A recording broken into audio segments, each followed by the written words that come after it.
topics and opinions expressed in the following show are solely those of the hosts and their guests and not those of W4CY Radio, its employees, or affiliates. We make no recommendations or endorsements for radio show programs, services, or products mentioned on air or on our web. No liability, explicit or implied, shall be extended to W4CY Radio or its employees or affiliates. Any questions or comments should be directed to those show hosts. Thank you for choosing W4CY Radio. Welcome to the Ask the Expert show on W4CY Radio and Talk4 TV, where we bring you educational information from top local experts in the fields of legal, health, financial, and home improvement. Now sit back and listen to experts in family law, association law, hearing loss, business brokers, home care, along with many other topics. Now here are your hosts, Steve-O and Sophia. Good morning. Welcome to another Ask the Expert show where we bring you the top experts in the field of legal, health, financial, and home improvement.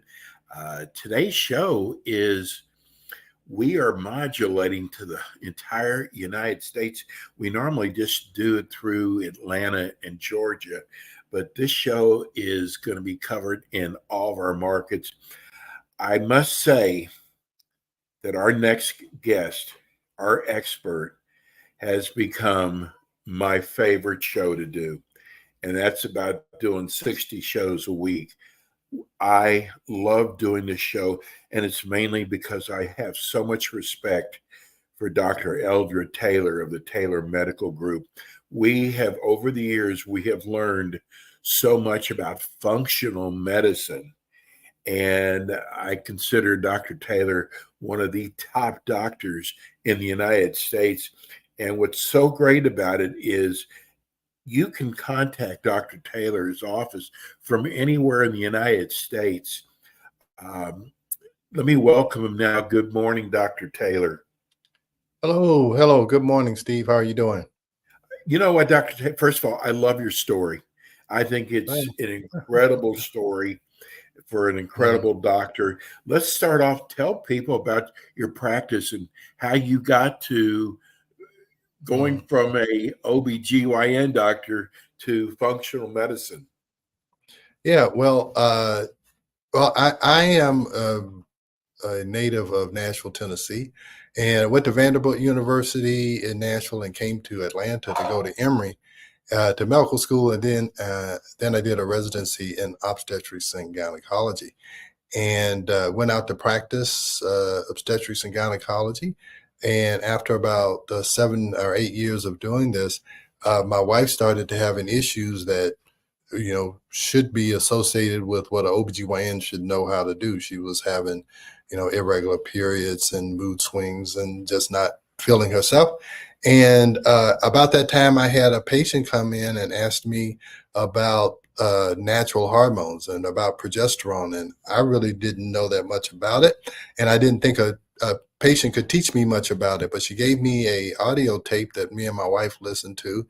And it really changed the course of my career, that I really started to understand how the body functions instead of understanding how pharmaceuticals and drugs affect the body. Is really understanding how the body works and how to help it to function like it should for as long as you live. So that's kind of my story. And so since then, I have really been interested in functional medicine. And I describe functional medicine as how do we help patients function as well as possible for as long as possible and not have this slow decline of health as you get older. Yeah, we all are going to get older. We all are going to die, but how are we going to live until that point in time? And so that's what I'm interested in. And, I'm glad I made this career choice. It's really fulfilling. Dr. Taylor, you must get a lot of patients who have been to other types of doctors. And, people know their body. And sometimes they know it better than even a doctor. And they know that there's something wrong. And I bet you get a lot of patients going, doctors tell me it's all my head or it's something wrong. And it's amazing about how your practice works. Yeah, that's our best patient. I like patients who have been to all these other doctors, and all the other doctors tell them, "Hey, you're not sick. You don't have a disease. I don't know what's wrong with you." And the doctors are correct.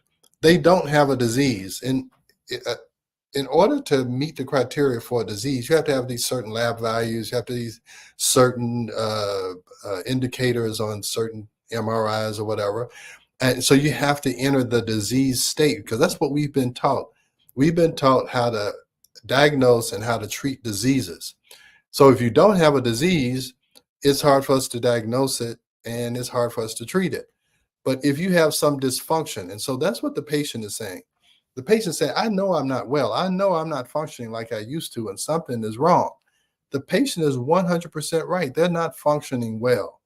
The doctor is saying, hey, but you don't have a disease. And the doctor is exactly right too. And so now you have this confrontation between the doc and the patient. They're both arguing. They both are exactly right. You don't have a disease and you are not functioning well. But the problem is we're not taught how to diagnose dysfunction. We're just taught how to diagnose disease. So if the patient is coming to me, they're saying, I have no disease. So I'm saying, fine, then I will look at how you're functioning. And so we do different types of tests and we do different types of treatment when you're just not functioning well than if you have a true disease. If you have a disease, you need to go to a disease doctor and a disease hospital. But if you have a dysfunction, you need to go to a functional medicine doc and learn how you can function better at home and at work and with your family. And that's what functional medicine is all about. Well, you taught me about functional medicine. There's very few doctors that I have 100% would recommend them. I usually stay away from that. But after doing our show for several years, I actually turned my fiance on to Dr. Taylor. And I guarantee you, I'm going to tell you what she went through. And I'm sure there's going to be people out there who are shaking their head going, that's what I have. She could not sleep. She was always tired. And not one of the doctors that she went to ever measured her hormone levels. Dr. Taylor was the first person that said, let's get her. And, I got to remember, we're here in Florida. Dr. Taylor's in Georgia. So that's what's so good about telemedicine, Dr. Taylor, that you can, as long as you can get their blood work back or and be able to do labs. But you found out why she was always so tired, and it was a lack of one of her major hormones. Yeah, it was it's cortisol, and yes, yeah, and so everybody knows, you'll go to the doctor and they don't find anything. So it's just stress. It's nothing to worry about. It's just stress. There's no such thing as just stress. Everybody knows that stress can kill a person. You can be under so much stress, you can die. People have heart attacks when they're under stress. So it's not about just stress. And so we kind of poo-poo it and say, oh, it's just stress. But stress is very important. But there's a saying I used to use when I used to go out and speak, is that it's hard to manage something that you can't measure. Okay, so people say, oh, you need to manage your stress. Well, what is stress doing to me? How am I supposed to manage it? Well, the way you test for cortisol and manage it is you do saliva testing. And what happens is with cortisol, when you're under a lot of stress for a long time, your cortisol goes down because cortisol mobilizes glucose so you have the energy to get through the stress. But you can only do that for so long. And after a while, this daily cortisol output goes down. And so you're tired all day. But the problem is that the cortisol levels off. It's kind of the same all the time. So you're too tired in the daytime to get much done, but you're too wound up at night to really go to sleep. And if you don't sleep, there's no way you're going to get enough energy for the next day. So it gets worse and worse and worse and worse. So you have to fix the sleep. And then you have to try and help the adrenal gland recover and make more cortisol. And that'd be a whole nother 30-minute show. But yes, cortisol testing is very important. my wife and I, we wrote 2 books. We wrote one book called Are Your Hormones Making You Sick? That's looking primarily at sex hormones like estrogen, progesterone, and testosterone. And then the second book was The Stress Connection, because we began to understand how stress affected the balance of those sex hormones. And not only does it affect the balance of sex hormones, it affects the balance in your gut. It affects the balance of neurotransmitters in your brain. It affects how your heart works. It affects how your immune system works. So that stress connection, so that's so important. So you need to manage, and you need to measure and manage that. And that's probably the most important thing that we do, because we see so many people who have these functional issues, and a lot of it, and there's actually a study that says 70 to 90% of all visits to primary care physicians are for stress-related complaints or disorders. So you have up to 90% of your patients are coming in because it's connected somewhat to stress. And I'm going to tell you, we've been doing this for like 10 years, and I believe that 100% is that most of the patients come in, we do cortisol testing on them. And I would tell you 75 to 90%, especially in women, there's something going on with their cortisol. Well, that was definitely our problem because, and she had gone to 2 or 3 different doctors. Yeah. And stress also has a lot to do with weight too, doesn't it, Dr. Taylor? Oh, yeah. Well, stress, people stress eat. Why do you do that? Because well, what happens, I told you that cortisol should go up when you're under stress, but if you've been like that for too long, if you've been under stress for too long, it begins to decline. So when people still need that same amount of energy, a lot of times they will stress eat, and they stress eat carbohydrates, because carbohydrates gives the body quick energy to try and get through the day when their cortisol is not doing it for them. And then also, as you gain weight causes inflammation, and inflammation is a stressor. So yeah, everything is interconnected. And I'll tell you, if you don't fix one main thing, the cortisol or hormones, then as time goes on, it begins to affect other things. Now you're overweight. Now your cholesterol's up. Now you're insulin resistant. So if you don't fix core problems, then they begin to explode and go into other areas. But here's the great thing about it. When you fix that core problem, then all of the explosion seems to come back. You can fix a lot of those symptoms if you fix the core problem.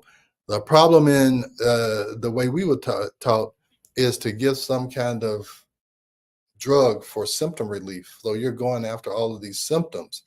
And then as you go after these symptoms with pharmaceuticals, you're just going to cause more symptoms. And that's just, that's how medicine works in America.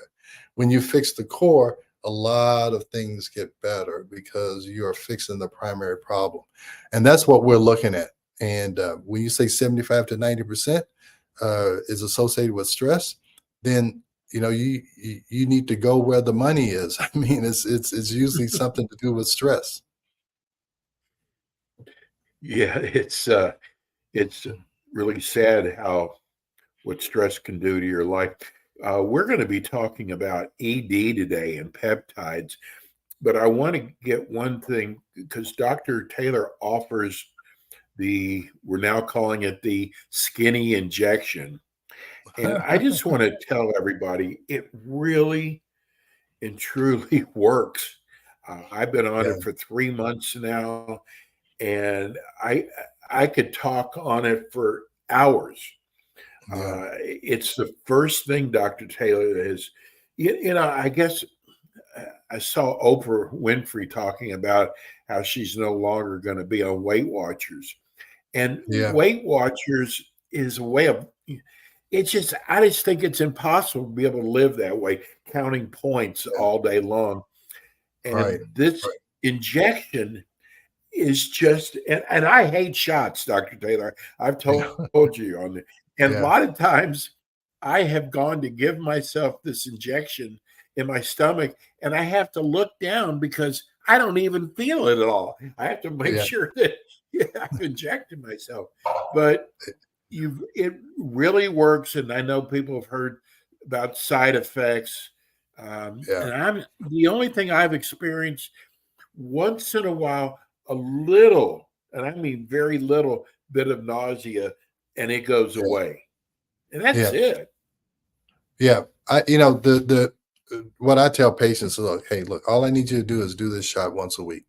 I'm not going to tell you to count calories. I'm not going to tell you to do Right. any of that stuff, because I've found that the drug almost makes you not want to eat what you shouldn't eat. Just Yes. like you were saying, you saw a pizza and you'd usually eat the whole thing, and now you only eat one piece. That's how I see it. It's like, okay, you see a piece of cake, you take one bite, and you're like, okay, that's good. So that's how I've seen it, is that you don't, because if you tell them to follow this strict diet and do this and do that, they automatically say, oh, I've heard this story before. If I tell them, take the shot, I'm not going to give you any other instructions. We'll talk about it as we go along, how to maneuver. That seems to go over well. And it seems to work. It's something that this medication does to your brain to make you Yes. not eat the things that you know you shouldn't eat. And I'm not quite sure how it does it, but it does it. Yes. Yeah. Exactly. Mhm. I've heard that it's becoming hard to get now. Is that true? Supply? Yeah. Yeah, the supply is hard to get the brand name, but when the supply is down like that, compounding pharmacies are able to compound it. And you got to understand, it's a peptide. It's just a chain of amino acids. So it's nothing really proprietary. What was proprietary is how they had that injection gun. But yeah, you can get it from compounding pharmacies, and that's where we get it from. And you can get it at a lesser cost, where it's usually $1,000 a month uh, when you're on it, a brand name, if your insurance isn't covering it, and we can do it for like $400 a month. And so Which is a that's, great deal. yeah. That So is it's a great deal. a lot less expensive if you get it from a compounding pharmacy. And again, as long as the supply is limited, and the other thing that's happening is some people had an elevated hemoglobin A1C, which is a pre-diabetic lab. And so they would, the insurance companies would cover it with the Ozempic as long as the hemoglobin A1C was elevated. So, but then the insurance companies, in order to continue it, they said, okay, you got to repeat your labs. Well, the medication lowers your hemoglobin A1C. So it did what it was supposed to do. They send in those labs and they say, okay, we're not going to pay for the Ozempic anymore because now your hemoglobin A1C is down. That's the Right. craziness of disease medicine, is that, okay, you took the medicine, we said you had a pre-diabetic condition, it went down. Okay, now it's down, you don't have the disease anymore. We're going to take you off of it until your hemoglobin A1C goes back up, then we'll pay for it, then we'll go, instead of just allowing them to stay on it, so then they don't have to keep doing this yo-yo stuff. So anyway, so we see patients who were on it, lost the weight, and then the insurance company stopped paying, and so we're another resource for them also. And so once they lose the weight, we try and figure out a good maintenance program for them, whether it's taking the shots less often. Some people don't even, once they've lost the weight, they've changed their lifestyle so much they don't need the drug anymore. Right. So to say that you're going to be on it for the rest of your life is not necessarily true. But yeah, it's a game changer. And there's so many chronic diseases that are associated with weight, is that the few little side effects that somebody has does not outweigh the benefits that losing weight will do for our society, because we are an obese society, obese culture. Everything tries to steer us toward being unhealthy that you see on TV. So yeah, so that's my viewpoint on this medication. It's important. Yeah. Now, what is your delivery system? Is yours an injection also? Yeah, what we do, instead of that, the injection gun you get, patients come in once a month, and we give them a month's worth of injections. So we give them 4 injections that are already pre-filled.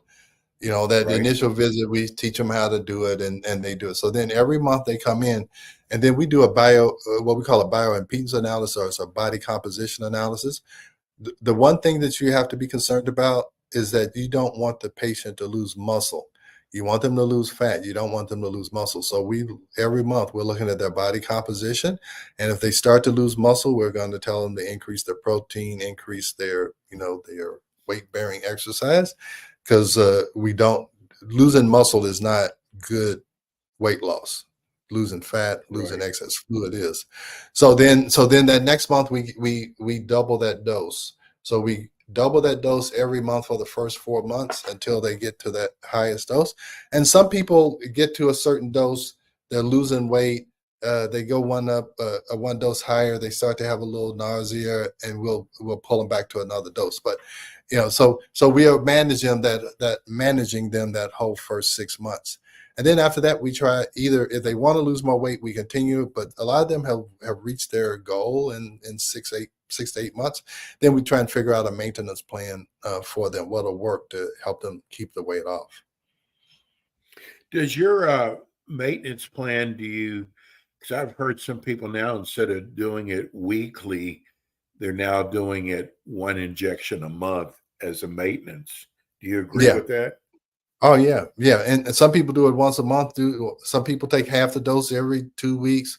Some people say, hey, look, the only reason why I gained this weight because I had a broken leg and I gained, 20 pounds. I'm usually really active.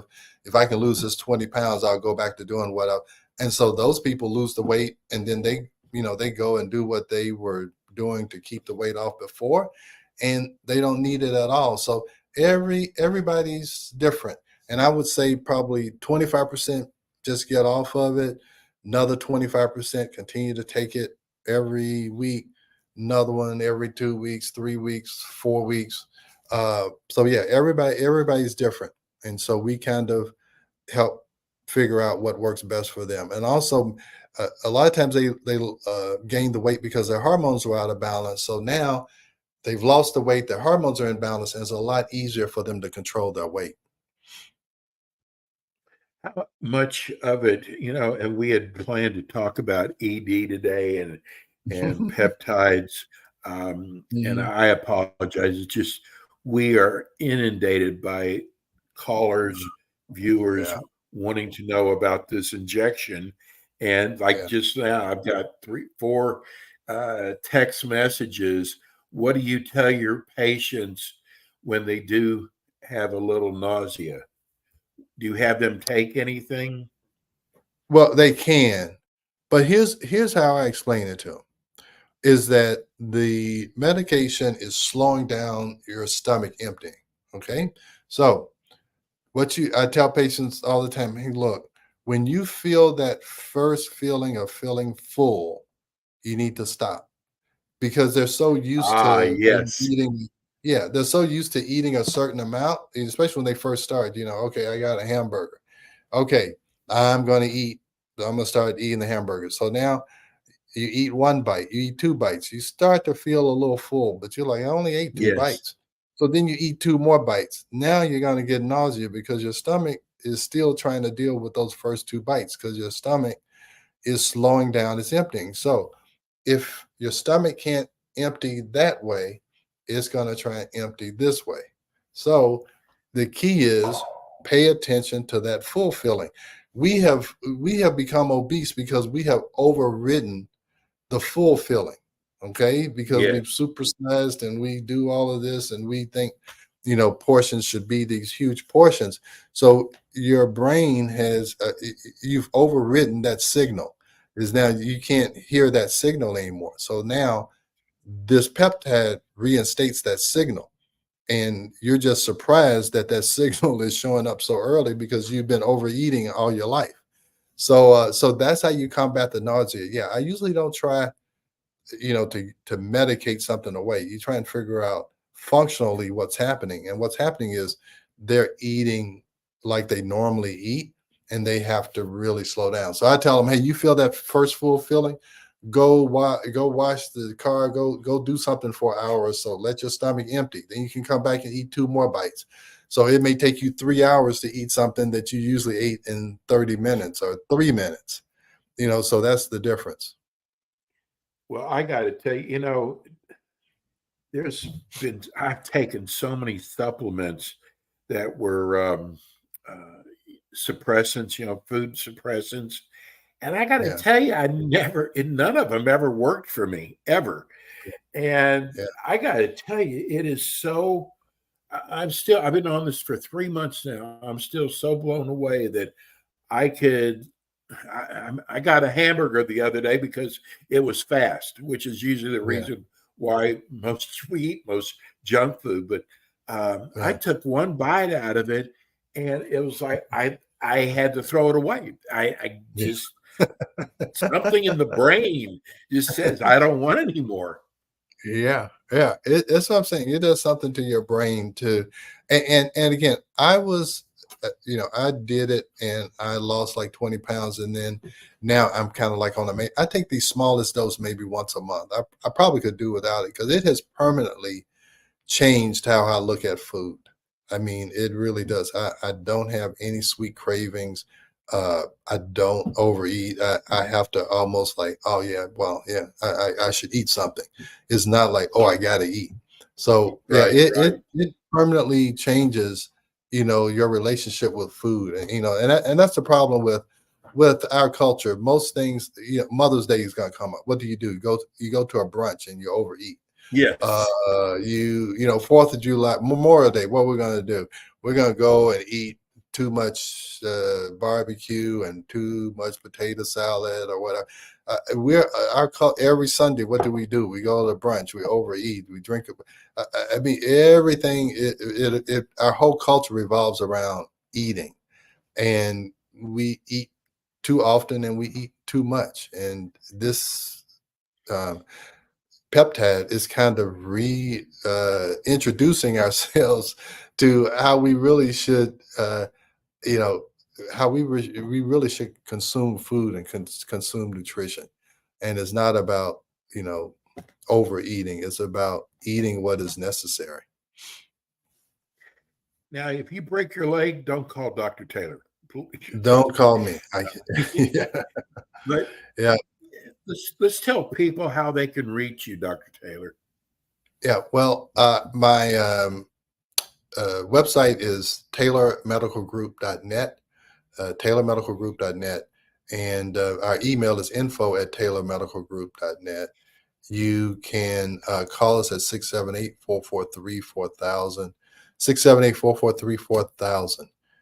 So those are two ways you can reach me, and we'd be happy to help you in any way we can. Well, I got to tell you, I am such a huge fan of yours, and I apologize for not getting into ED today and peptides. I promise you, next time Dr. Taylor comes on, we will talk about that. But Dr. Taylor, we are so blessed to have you as part of our show. We can't thank you enough. All right. Thank you. We'll see you again soon. All right. See you. All right. That's Dr. Eldred Taylor, one of the finest functional medicine doctors, weight loss, ED, anti-aging. Anyway, that's it for us today. We'll be back with you next week with more Ask the Experts. Thanks for tuning in today to the Ask the Expert show on W4CY Radio and Talk4 TV. Tune in next week and every week to hear more from our experts on personal injury, insurance, air condition repairs, estate planning, Medicare, and many other topics in the areas of legal, health, financial, and home improvement. See you next week.